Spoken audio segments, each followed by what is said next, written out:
Bonjour à tous les artistes en herbe confirmés et bienvenue dans mon atelier. Je suis Brunhilde, enlumineur de France mais surtout créatrice en quête de nouveaux défis.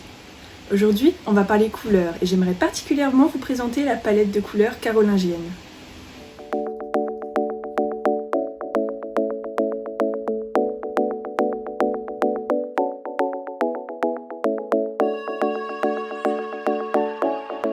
Quelles couleurs composent la palette carolingienne?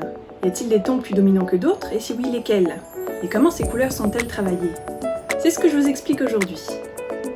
Supposant que les changements ne s'étaient pas faits d'un seul coup dans l'enluminure, je me suis servi comme d'un point de départ de la palette de couleurs mérovingienne pour identifier les couleurs carolingiennes. Souvenez-vous-en, elle était composée de couleurs simples, l'or piment, le minium, le vert de gris, l'indigo et le noir de fumée. Eh bien, il ne m'a pas fallu beaucoup de temps et d'observation pour constater l'enrichissement qu'elle avait subi. Tandis qu'à l'époque mérovingienne, le blanc n'était pas utilisé tel quel, à l'époque carolingienne, il apparaît tout seul et en mélange pour éclairer d'autres couleurs. Dans les manuscrits carolingiens, le jaune tend à disparaître car il est remplacé par l'or. En effet, avant l'époque carolingienne, la lumière dans les manuscrits était signifiée par le jaune. Mais avec le progrès des techniques et l'avènement de la production de manuscrits extrêmement luxueux, le jaune s'efface peu à peu au profit de l'or. Il reste malgré tout présent dans les décors ou par touche pour apporter du contraste ou pour éclaircir des bleus et des verts. On utilise alors l'or piment ou l'ocre jaune. La famille des rouges est certainement celle qui s'est le plus développée. En effet, reprenant les codes de la Rome antique, Charlemagne a, entre autres choses, fait de la pourpre la couleur officielle de son empire. C'est donc sans surprise qu'on retrouve ces teintes dans tous les manuscrits de l'époque.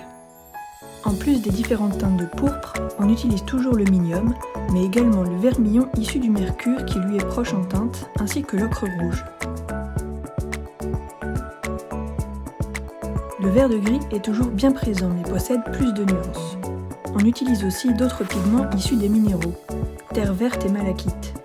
Il peut également être issu de mélanges ou de superpositions de pigments, vert de gris et indigo, indigo et or piment. L'indigo est donc toujours utilisé. Néanmoins, des nuances de bleu plus clair font leur apparition. Le bleu de cuivre, l'azurite, le lapis lazuli et beaucoup plus rarement le bleu égyptien. Le noir est quant à lui très rarement utilisé. Quand il l'est, il s'agit de noir de carbone. Comme je l'ai déjà évoqué plus tôt, différentes nuances de brun apparaissent dans la palette grâce aux terres. Terre d'ombre naturelle et calcinée, terre de sienne naturelle et calcinée, ocre rouge. Elles sont en général associées à d'autres couleurs pour en modifier légèrement la teinte. Alors que les mérovingiens posent les couleurs en appelant en nuances, les carolingiens reviennent à des techniques plus complexes et osent mélanger les couleurs, que ce soit par mélange ou par superposition.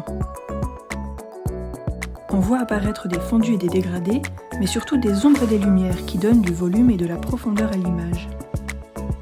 Pour ce faire, une couleur est posée en base, puis une couleur plus claire y est ajoutée pour apporter de la lumière. Enfin, une couleur plus foncée est elle aussi ajoutée pour apporter l'ombre. Merci d'avoir regardé cette vidéo, j'espère qu'elle vous a plu. Si c'est le cas, donnez-lui un petit pouce en l'air et abonnez-vous pour ne pas louper les prochaines sorties. A très vite pour de nouveaux défis.